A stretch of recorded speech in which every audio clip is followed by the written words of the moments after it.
Hello everybody. Welcome back for another video. Hope you're all doing fantastic and that you're all having a great day. Leaving a like, a comment, or subscribing is always very much appreciated. Hope that you're all having a good and amazing holiday as the year draws to a close. Welcome back to another News I Missed, where I go over news I missed.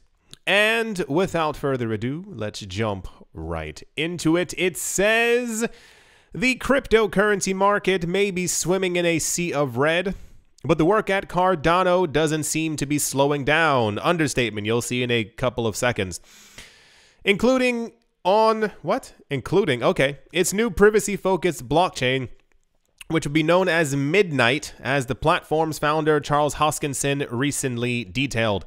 Indeed, the Cardano founder talked about privacy and blockchain, focusing on how the Midnight chain solves one of the essential problems in the cryptocurrency industry, including the confidentiality of smart contracts. A couple of this is a while ago, years and years ago. One of the main ideas for the cryptocurrency space was private transactions, or in the case of Ethereum, was creating a network that basically had everything so private that you basically could not tell what was going on. This was one of the original ideas. I'm not sure if it's still there, but a lot of times you will hear coins and platforms talking about having private transactions and private smart contracts. This can't happen. You can't see this. This is obfuscated. This is why we have a Taproot and Schnorr on Bitcoin, so that you can have certain things happening on the Bitcoin network that have completely private transactions. I think as we see more actual widespread usage of cryptocurrencies around the world, I think these things will then silently begin to roll out, because sometimes I think they are red flags for a number of developers. Like the idea of Ethereum was that Ethereum is meant to be a world computer. But within that new ecosystem of the world computer, anything you wanted to do would basically be private or confidential, with no one knowing about it unless you at some point announced that it was actually going on. So now we're seeing like drips of this across different cryptocurrency platforms, usually in the realm of smart contracts or something to do with like transactions that can be turned on and off. The same exact thing with Litecoin. I'm not sure if it was the beginning of this year or even last year. Everything is kind of a blur over the last 3 years, where basically you are able to have private transactions with Litecoin, but if you send them to a cryptocurrency exchange, you have to turn on the normal transaction so that they can see where they're going or where things have been, because anti-money laundering, cryptocurrency exchanges, and all that other stuff. According to Hoskinson, blockchain isn't even supposed to be in use from a regulatory perspective because, he said, every time you engage in a regulated business, there's a privacy requirement, because a regulated business requires you to give away some personally identifiable information. And there's a privacy law on the other side that says you have to keep it secret. The problem is, if you try to do that in a blockchain setting, your private information becomes public to everyone. I would like to see this actually roll out relatively soon. I think one of the larger use cases, this is my opinion from my idealized view of the world. We've gone over that before. A lot of times when I hear about new technology or new updates or new things, I tend to look at them from the perspective of people who will benefit from them the most. And in this case, it's more of I'll say it in these words, there are a lot of places on the planet where the leaders or heads of state of said countries are not the nicest individuals, and they have stopped people from being able to deal in their daily activities. So being able to have private transactions in these places in the world is quite beneficial, because these people are able to make money when they otherwise would not be able to do so. I will leave it at that. In the view of Cardano's founder, the solution was to create a confidentiality framework in the form of Midnight. He said, so instead of having a privacy coin, you have a confidential framework. You have smart contracts that are private, which is a huge deal. I assume this would be a side chain, and transactions can simply, I would assume you're wrapping your Cardano onto Midnight, or you're simply having another coin that then ends the finality of all the transactions on the Cardano blockchain. Either way, quite interesting. I hope that it actually works out. If this sounds at all familiar to you, it should not. It probably, and I thought the exact same thing. I was going through it a couple of minutes ago, and I was like, why does this sound so familiar? It's not. It's just that Cardano constantly has like 9,000 updates that we're all waiting for. So the one that's on the screen right now is the newly announced Midnight, which is going to have private transactions on another blockchain, which I assume will be side-chained and or tied to the Cardano blockchain in some sort of way.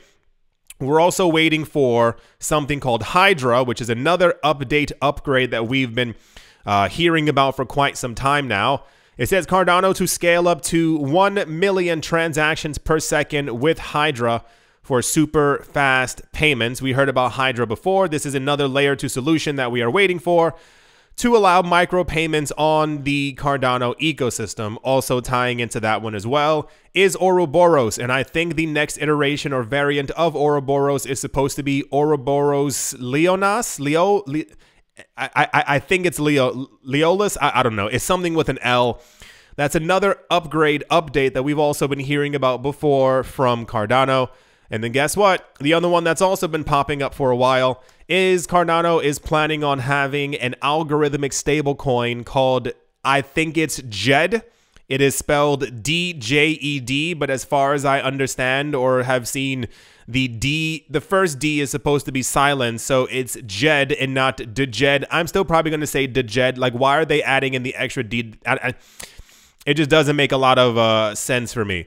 So, like I said, we have the Cardano Midnight upgrade, which is apparently going to be another blockchain that will focus on private transactions. And then we have Cardano Hydra, which is supposed to scale Cardano to 1 million transactions per second. And then we have Ouroboros Leonas, which is supposed to also update something as well. And then the Cardano algorithmic stablecoin JED, which is supposed to be launching in the beginning of 2023. Right. So as I was going through it the first time, I was like, there's a lot of, I was like, no, I'm pretty sure I went over this before. And I was like, nope, it's just that every week Cardano has a brand new avalanche of news and or updates and or upgrades for things that are going to be happening to the project. So a lot of Cardano news. Yeah. Moving right along.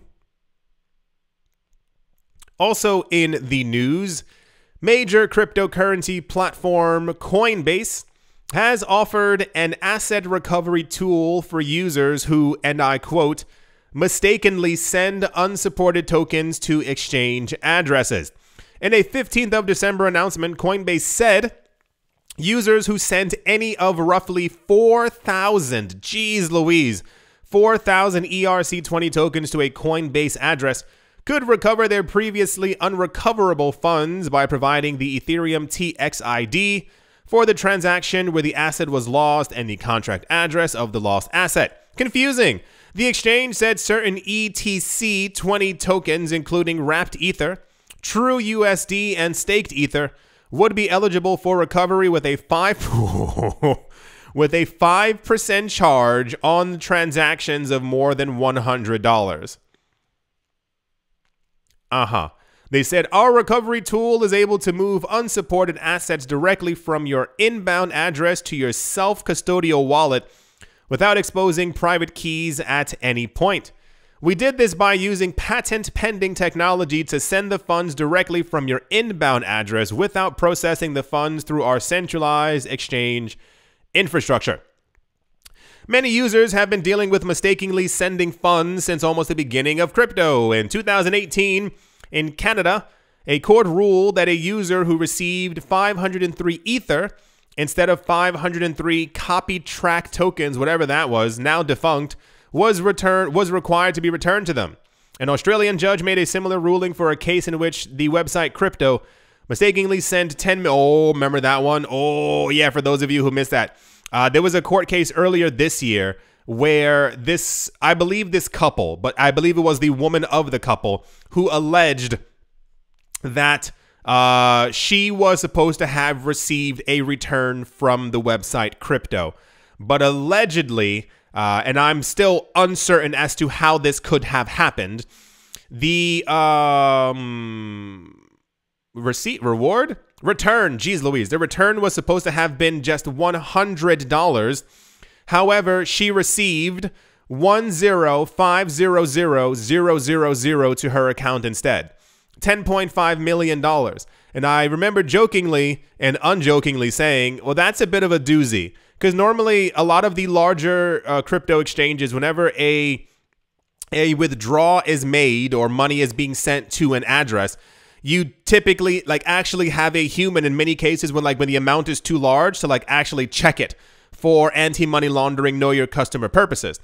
So I found it a little weird that this person was supposed to have received $100 and someone sat there and typed in 10500,000 and no one saw on the screen that it said it should have only been $100.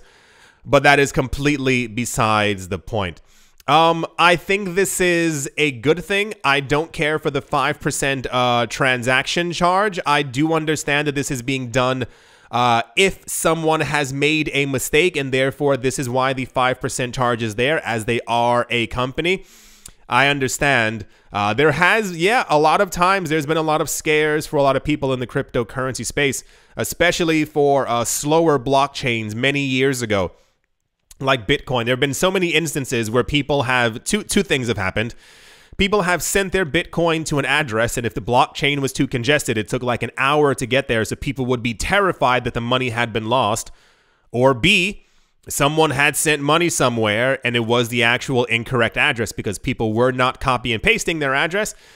They were manually typing it in, and then the money was kind of gone forever. So cool. I know some people will definitely be able to benefit from this. Always triple check the address that you are sending it to. There's the extra 3 seconds of you checking the last and beginning 4 digits is how I always do it. Check the first 4 digits of the address that they match, and then check the last 4 digits of the address and see if they match as well. You're usually good to go. That's the Coinbase has created an ERC20 and ETC20 return mechanism thing. There are 4,000 ERC20 tokens. That seems like a lot. All right. Let's move on. Also in the news, in the aftermath of the FTX collapse, regulators across the world are looking to tighten crypto regulations. This time, a French Senate member has expressed the need for crypto licensing. Senator Hervé Moret, recently proposed an amendment that crypto businesses should not be allowed to operate without full operational licenses. This is due to the current global market trend and tightening in recent times. A French Senate Financial Commission member, Hervé Moret, proposed an amendment to a bill that allowed digital asset providers to operate without a license until 2026. The elimination clause from him proposes that all crypto platforms should be required to get full operational licenses, which would allow for tighter regulations of their activities. I don't understand. Is anyone out there a regulator? Or is anyone out there related to a regulator? I ask this question in a non-joking manner. Why does everything take so long? Even when it comes to and I'll put it to you this way. If other crypto exchanges in your country have a license and a new crypto exchange comes out and says that they want a license, why does it take 5 years? Why does it take 2 years? Why does it take more than 3 months? I feel like, and I was speaking to someone like this before, and they said it maybe has to do with the amount of staff in any given job or whatever the case might be. Maybe they simply don't have enough people to be able to look through all the paperwork in an orderly fashion. Is it possible to simply hire more people?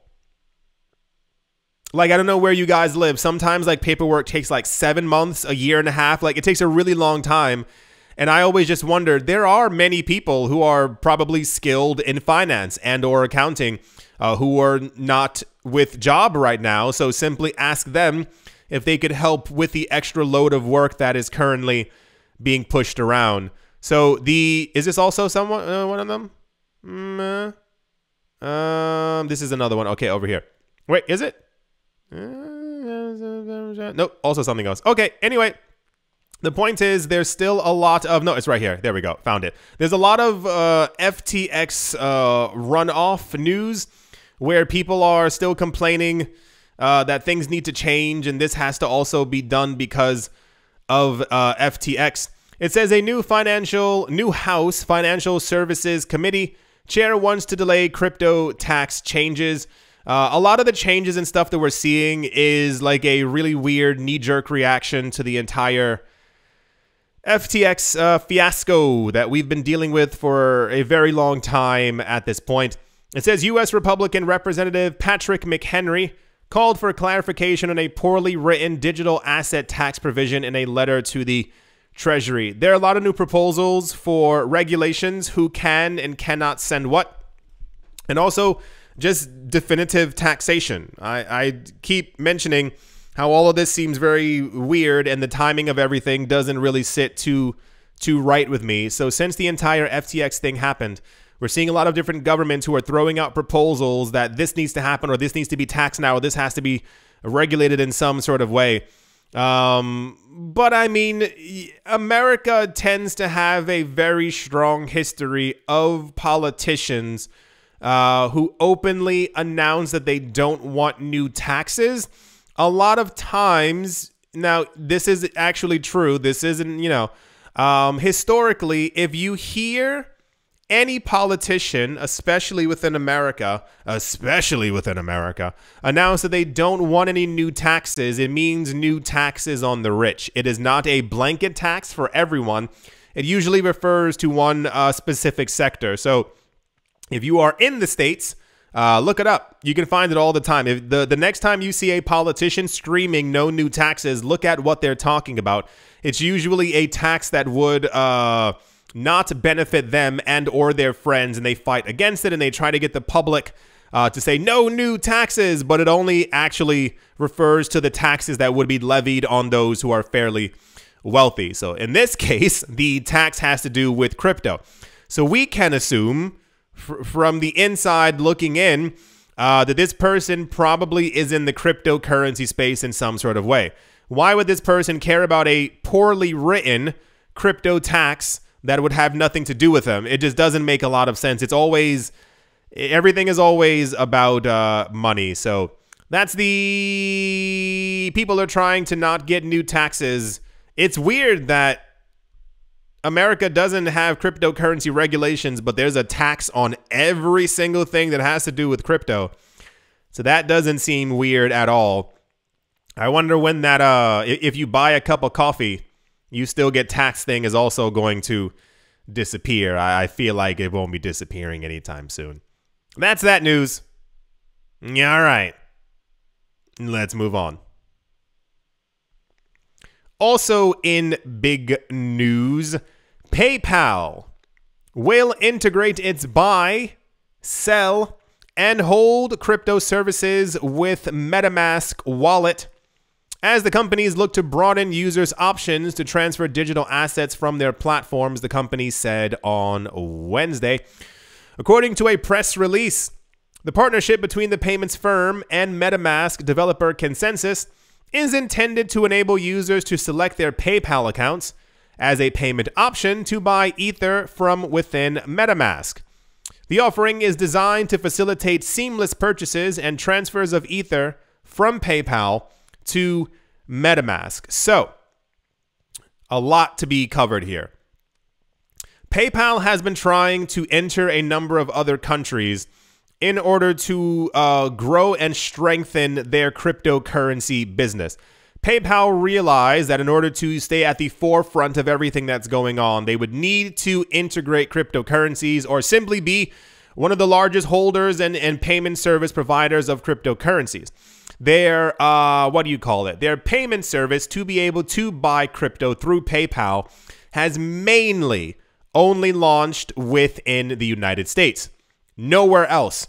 We had news recently that they're trying to do something. I believe they got a license in Luxembourg. I believe that's what it was. It was somewhere in Europe, and they're trying to basically use the paperwork that they received from that country in Europe as an extension to the other European countries, because apparently this one was the easiest to get paperwork in.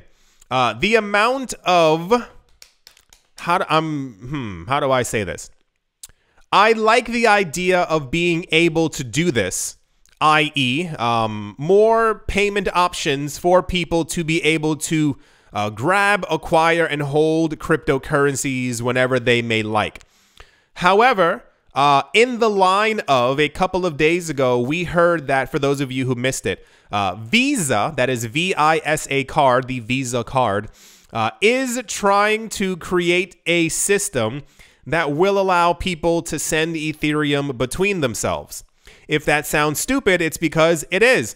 You can already do that with the Ethereum blockchain. I can send you Ether, you can send me Ether. That's how the system works. However, what Visa is trying to do is they're trying to create themselves as the third party, so the payment actually has to go through them, but then continues on as if you weren't using the Ethereum blockchain. Do you understand what I'm saying? It's like, imagine I'm handing you a dollar bill and you hand me the dollar bill back. However, in this instance, there's a third person who's standing between us, and they see that the money is being transferred, and they see that it's being sent back and forth as well. So we're sending the money between ourselves, but there is a regulator stepping in between who is also taking note of the transaction that has also taken place. We as a cryptocurrency space are moving so far away from the idea of decentralization. It's almost absolutely insane to even think that we are no longer, even like when you talk about decentralization, people use it as a method of talking about the nodes of these networks, or the amount of people around the world who are using, or the amount of individuals who are holding different amounts of these coins, not the actual idea that we don't need PayPal or these other services to be able to engage in the cryptocurrency market. The idea of integrating PayPal with MetaMask is a gigantic red flag. Why? Because MetaMask in and of itself is meant to be, and I'm air quoting here, a decentralized platform in essence, where you can send transactions back and forth and deal in every single Ethereum currency within the MetaMask platform. And you can even do this without anyone else knowing. That's kind of the idea of MetaMask. You are using the Ethereum network and the coins at your behest whenever you decide to do so. And if you have VPNs and all these other things on, no one knows that the transactions are happening. However, the moment you initiate a payment with PayPal through MetaMask, every transaction that you have ever done or still do after this, then all that information also gets sent to PayPal. You are initiating a transaction from PayPal to MetaMask, and you are linking them together. Your MetaMask then has a name. Your MetaMask then has an address. It is no longer an IP address or anything else of the sort. Remember a couple of weeks ago when we had a lot of controversy that allegedly MetaMask was taking people's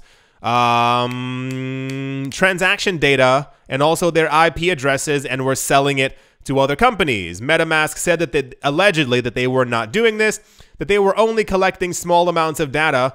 And it's like, okay, well, that doesn't seem fishy at all. And now they're working with PayPal. The idea, once again, is for those of you who wish to continue having private transactions, the moment you link your PayPal to your MetaMask wallet, they will know every transaction that you've done.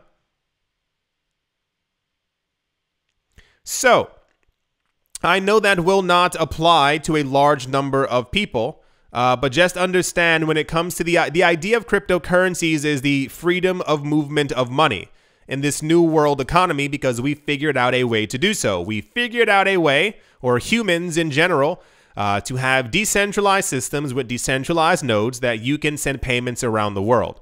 These gigantic payment companies are ramping up efforts to be able to make sure that they control, and the other word is also control, everything and every bit of money that is passing through every single system. It is not random that MasterCard, Visa, and PayPal are so heavily into crypto.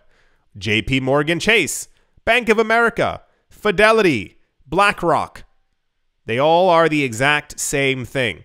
So, I think this is a very neat way for people to be able to get into the cryptocurrency space earlier and or pay for / buy crypto with their MetaMask app. But understand the implications of what this means as these things continue to push more and more into our space. This is also the 2.0 version of years ago when we kept on hearing that the only way for the cryptocurrency market to move was when Ethereum futures and Bitcoin futures also moved up in price as well. It is all to make us think that we need these things in order to be in crypto or to be able to facilitate payments with crypto.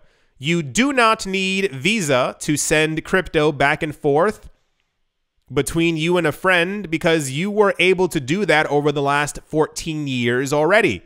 You do not need PayPal to integrate with your MetaMask in order for you to be able to get crypto. You were able to do it.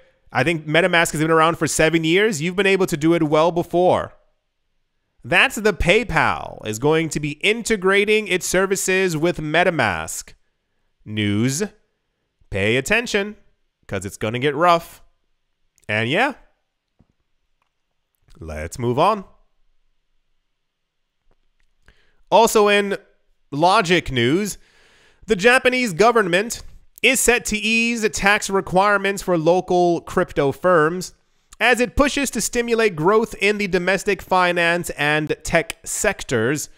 At present, Japanese firms that issue crypto are required to pay a 30% tax rate on their holdings. Why do they think this was a good idea? I do not know, even if they haven't realized a profit through a sale. Why would I remain in your country if you are trying to charge me 30% tax for something I did not make a profit on? Who was dumb enough to even propose that into law? As such, a number of domestically founded crypto and blockchain firms and talent have reportedly chosen to set up shop elsewhere over the past few years. I'm shocked. I would never assume that people would get onto a plane and leave and go somewhere else for a 30% tax when they haven't even made a profit. Japan's ruling party, the Liberal Democratic Party LDP Tax Committee, held a meeting on the 15th of December and approved a proposal initially tabled in August, which removes the requirement for crypto companies to pay taxes on paper gains from tokens that they now have issued and held. The softer crypto tax rules are expected to be submitted to Parliament in January and go into effect for Japan's next fiscal year starting on the 1st of April. Why? Okay. Why not sign it now? Why does everything take so long? Why does everything have to be... What was the other... This was something a couple of months ago. There was... Some country was like, we're going to have crypto regulation and we hope to roll it out around 2025. Is there a reason for the delay? Can you not do it now? Most of the blanket rules that these countries have are the same exact rules and regulations that they have given to to banks. So I never really get why things would take so much longer to do as opposed to just doing them now. Speaking to Bloomberg on the 15th of December, LDP lawmaker and member of its Web3 policy office, Akisha Shiozaki, noted that this is a very big step forward. Yeah, I'm sure. Adding that it will become easier for various companies to do business that involves issuing tokens. Why was this a thing in the first place? Why would they think that a 30% tax on you creating something would make any sense? If you haven't profited from it, why are you taxing me? Why does India have that 0.5% crypto tax? For those of you who didn't hear about that, I believe it is every transaction that takes place with crypto, you're required to pay 0.5% to the government. Why would anyone want to do that? Do you guys know the term brain drain? It basically means when you make a stupid enough policy that no one wants to be in your country anymore, the talent that would otherwise be flourishing in that country leaves. So they drain the brain from that country. I wonder if a lot of this always has to do with, I know it has to do with money in some sort of way. There's a reason why they have a 30% tax rate.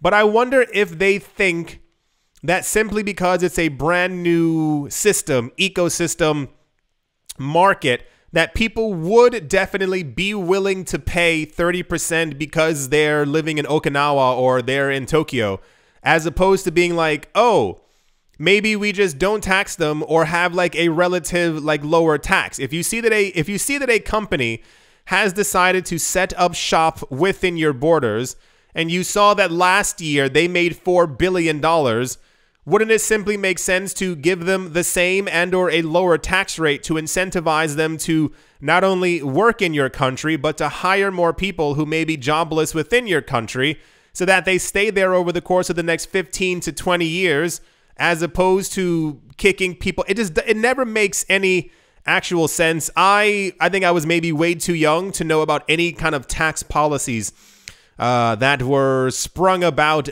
during the advent of the internet. But I assume a lot of those tax policies were also relatively ridiculous as well. I don't get it. So rather, one, I'm glad that they're changing this. Two, does it have to be in April? That seems like something that could have just been done like right now. If you already have the whole thing all written up on paperwork. I just realized there's 3 coins looking at this man work a calculator. I don't really understand what this photo is. Are they about to jump him? Like I'm not sure what they require and or want from him, but it's a very weird photo. That's the countries are starting to get it because, yeah, like I said years ago, if you don't allow people to like do proper business in your country, they're going to leave. That's why we heard that Ripple basically doesn't do any business in the United States anymore. You spit on enough people and companies, they'll simply go somewhere else. There are tons of places that have a 0% tax rate. Why would I stay in your country? None of it is actually adding up. That's the Japanese news. And yeah, let's move on. Right. I do hope. Geez, look at the difference. It said there were 200 pending transactions on Bitcoin. And Ethereum, what was it, like 20,000? Come on. I know you're going to swap to it. Come on, just do it really quick. Hurry up. 75,000 pending transactions, and Bitcoin has 287. That's a bit of a difference. I do hope that you've all enjoyed. I do hope that you all are having a great day, great morning, great afternoon, a great evening, wherever you are, wherever you might be. I do hope it's absolutely fantastic. Thank you for all the likes, the comments, the subscriptions, the notification bells. What are all of you up to? What's happening? What's going on? What's the haps? What's going on? And yeah. Talk to you all soon. See you.